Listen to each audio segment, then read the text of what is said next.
আৰু হ'ব লাগিব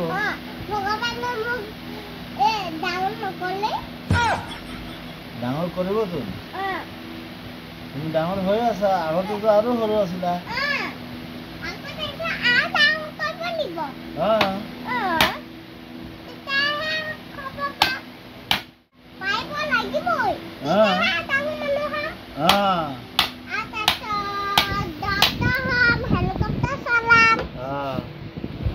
ডক্টৰ হৈ কি কৰিবা বেজি মাই বেমাৰ ঔষধ দিম বেজি দিম আৰু